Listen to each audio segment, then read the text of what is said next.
৪ number, Murshidabad থেকে কলকাতায় বিভিন্ন প্রশাসনিক দপ্তর। মুর্শিদাবাদ একটা শহরের নাম থেকে কলকাতায় বিভিন্ন প্রশাসনিক দপ্তর ছিল। শিক্ষা, বাণিজ্যিক প্রতিষ্ঠান স্থানান্তর করে এটিকে গুরুত্বপূর্ণ নগরীতে রূপান্তর করা হয়। প্রশাসনিক দপ্তর ছিল, শিক্ষা ছিল, বাণিজ্যিক প্রতিষ্ঠানও ছিল। সেগুলো মুর্শিদাবাদ থেকে কোথায় নিয়ে আসে? কলকাতায় নিয়ে আসে। মুর্শিদাবাদের যত সরকার বা ইয়ে ছিল সেটা কলকাতায় নিয়ে আসে। এটিকে গুরুত্বপূর্ণ নগরীতে রূপান্তর করা হয়। তাহলে এটিকে কোন নগরীতে রূপান্তর করা হয়? গুরুত্বপূর্ণ নগরীতে রূপান্তর করা হয়। ১৭৭২ সালে আনুষ্ঠানিকভাবে ওয়ারেন হেস্টিং কলকাতাকে ব্রিটিশ ভারতের রাজধানী ঘোষণা করে। কত সালে? ১৭৭২ সালে। কত সালে? ১৭৭২ সালে। আনুষ্ঠানিকভাবে ওয়ারেন হেস্টিং কে করে? ওয়ারেন হেস্টিং কলকাতাকে ব্রিটিশ ভারতের রাজধানী ঘোষণা করে। তাহলে ব্রিটিশ ভারতের রাজধানী ঘোষণা করা হয় কোনটাকে? কলকাতাকে। ব্রিটিশ ভারতের রাজধানী ঘোষণা করা হয় কোনটিকে? কলকাতাকে। কত সালে? ১৭৭২ সালে। ব্রিটিশ ভারতের রাজধানী ঘোষণা করা হয় কলকাতাকে কত সালে? ১৭৭২ সালে। ১৭৭২ সালে কলকাতাকে ব্রিটিশ ভারতের রাজধানী ঘোষণা করেন কে?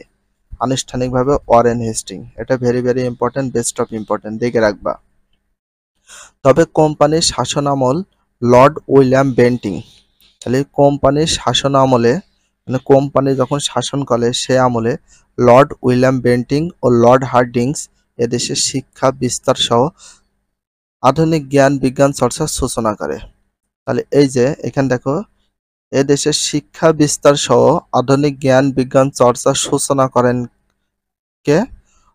Lord William Bentinck, Lord Hardinge. Lord William Bentinck, Lord Hardinge এরা দুইজনাই কি করে? শিক্ষা বিস্তার করে, তারপর অনেক আধুনিক জ্ঞান বিজ্ঞান চর্চার সূচনাও করে। কত সালে? ১৭৭২ সালের পরের থেকে কোম্পানির শাসনামলে কোম্পানি। এছাড়া সতীদাহ প্রথা। এছাড়া সতীদাহ প্রথা, বাল্যবিবাহ রোধ, বিধবা বিবাহ প্রবর্তন সহ সামাজিক কুপ্রথা নিবারণে রাজা রামমোহন রায় এবং ঈশ্বরচন্দ্র বিদ্যাসাগরের মতো বাঙালিদের উদ্যোগকে তারা সহযোগিতা দেন। এছাড়া সতীদাহ প্রথা, সতীদাহ প্রথা বাল্যবিবাহ রোধ করে এবং তার সাথে বিধবা বিবাহ প্রবর্তন করেন। এসব সামাজিক কুপ্রথা নিবারণে রাজা রামমোহন রায় ছিলেন। এই যে সতীদাহ বলতে মনে করো যার স্বামী মারা যেত তার সাথে পুড়িয়ে দেওয়া হতো। আগেরকার মানুষ বেশিরভাগই হিন্দু যারা ছিল, রাজা রামমোহন রায় তো হিন্দু ছিল, তাদের ধর্ম ছিল হিন্দু। রাজা রামমোহন রায় তার আগের সময় ধরতে গেলে সতীদাহ প্রথাটা বলতে স্বামী যখন মারা যেত স্বামীর সাথে তার স্ত্রী কেউ পুড়িয়ে দেওয়াকে বলা হতো সতীদাহ প্রথা। আর বাল্য বিবাহ রোধ মানে অল্প বয়সে ছোট বা শিশু বয়সে বিবাহ দেওয়া প্রচলন ছিল তখনকার সময়, সেটাকে রোধ করে মানে বাধা দেয়। বিধবা যারা বিধবা হয়ে যেত, বিধবা বলতে কি যাদের স্বামী মারা যেত তাদেরকে কি করা হতো? বিয়ে দিত না। তখন রাজা রামমোহন রায় সেগুলো এই প্রথাগুলো চালু করে, সতীদাহ প্রথাটা বন্ধ করে, বাল্য বিবাহটা বন্ধ করে এবং বিধবা বিবাহ চালু করে। এসব কুপ্রথাটা নিবারণ করেন কে? রাজা রামমোহন রায় এবং ঈশ্বরচন্দ্র বিদ্যাসাগরের মতো বাঙালিদের উদ্যোগকে তারা সহযোগিতা দেন। তাহলে রাজা রামমোহন রায় এবং ঈশ্বরচন্দ্র বিদ্যাসাগরকে সহযোগিতা করে কারা করে? ব্রিটিশ ইস্ট ইন্ডিয়া কোম্পানিরা। তো উইলিয়াম বেন্টিং, লর্ড হার্ডিংস তখনকার সময় সহযোগিতা করত।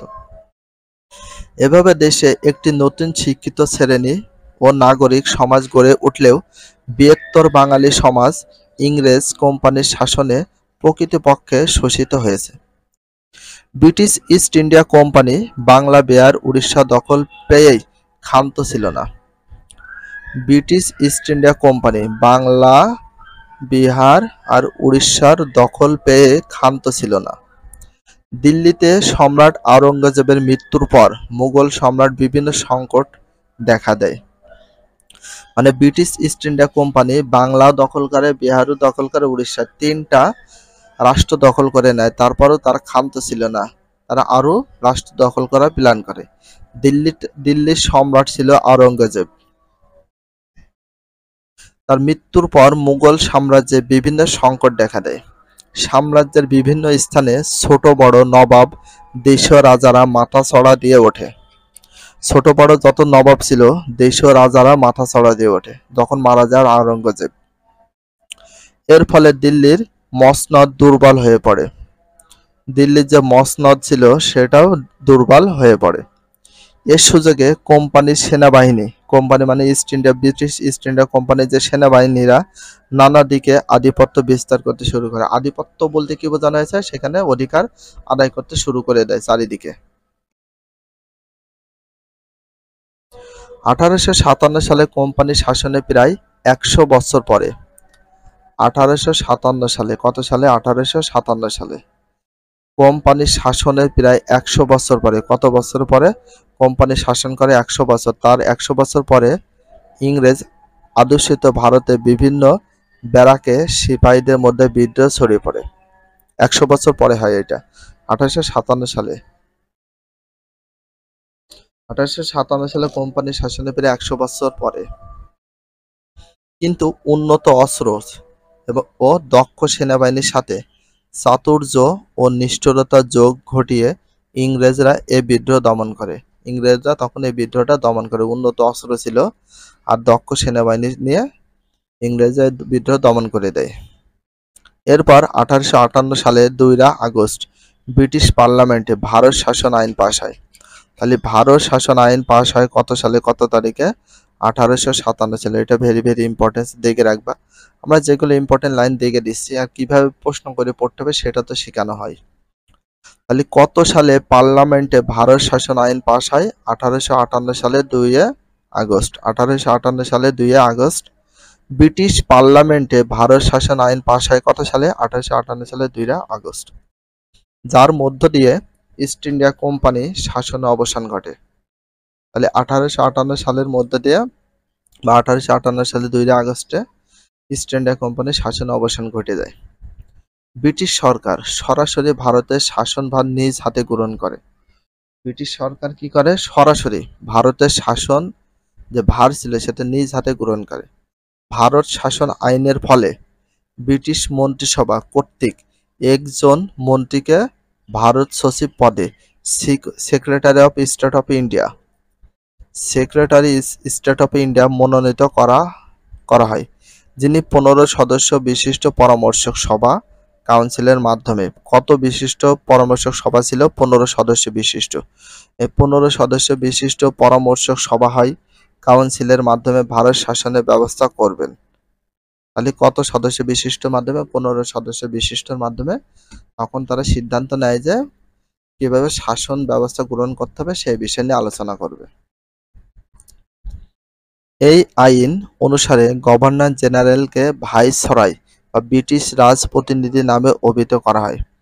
এই আইন অনুযায়ী গভর্নর জেনারেল ভাইসরয়কে, গভর্নর জেনারেল যে ভাইসরয় ছিল বা ব্রিটিশ রাজ প্রতিনিধি নামে অভিহিত করা হয়। লর্ড ক্যানিং প্রথম ভাইসরয় নিযুক্ত হন। লর্ড ক্যানিং, তাহলে প্রথম ভাইসরয় নিযুক্ত হন কে? লর্ড ক্যানিং। কে হয়? Lord Canning. Very very important. Lord Canning প্রথম ভাইসরয় নিযুক্ত হন কে? লর্ড ক্যানিং। প্রথম ভাইসরয় নিযুক্ত হন কে? লর্ড ক্যানিং। প্রথম ভাইসরয় নিযুক্ত হন কে? লর্ড ক্যানিং।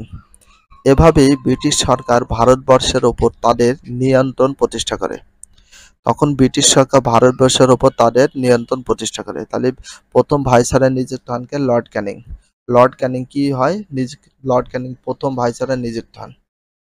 ব্রিটিশ পার্লামেন্টে 1861 সালে ভারত সরকারকে, মানে ব্রিটিশ পার্লামেন্টে 1861 সালে ভারত সরকারকে বাংলায় প্রতিনিধিত্বমূলক আইন পরিষদ স্থাপন করার নির্দেশ দেওয়া হয়।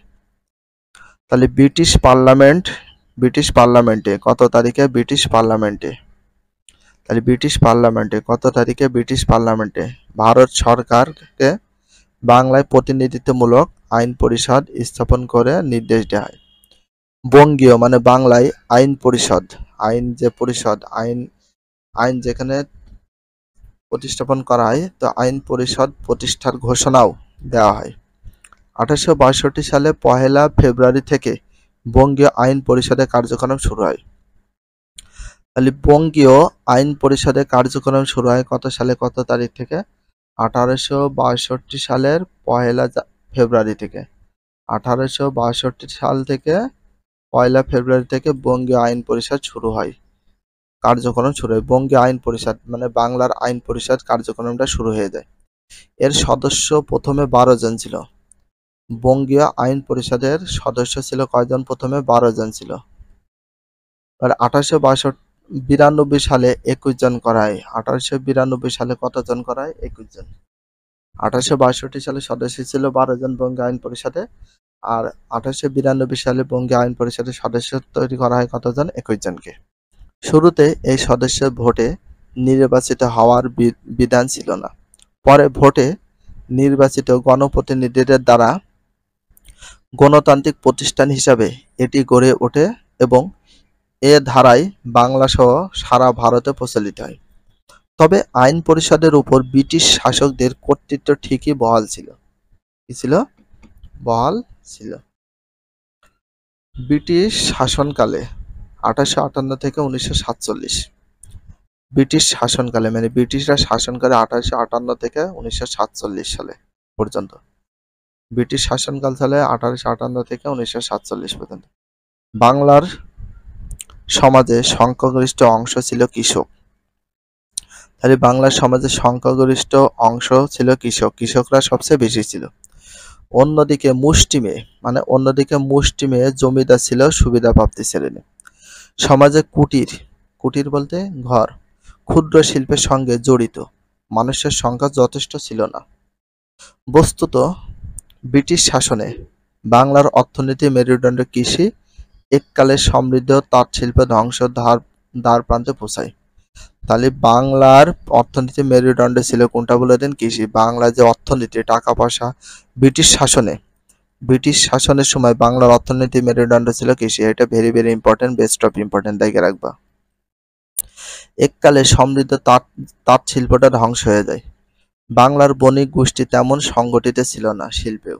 ভিডিওটি এখানে শেষ করছি। যদি ভিডিওটি ভালো লাগে চ্যানেলে সাবস্ক্রাইব করে ফলো করে দিও, তার সাথে একটা লাইক এবং একটা কমেন্ট করে দাও। নেক্সট ভিডিও পাওয়ার জন্য অবশ্যই বেল আইকনটা অল করে রাখো, যাতে নিউ ভিডিও আপলোডের সাথে সাথে সর্বপ্রথম তোমাদের কাছে নোটিফিকেশনটা পৌঁছে যায়। If you love this video please subscribe my channel, like, comment, share, hit the bell icon for getting next video. So everyone take care, love you, আল্লাহ হাফেজ, বাই বাই।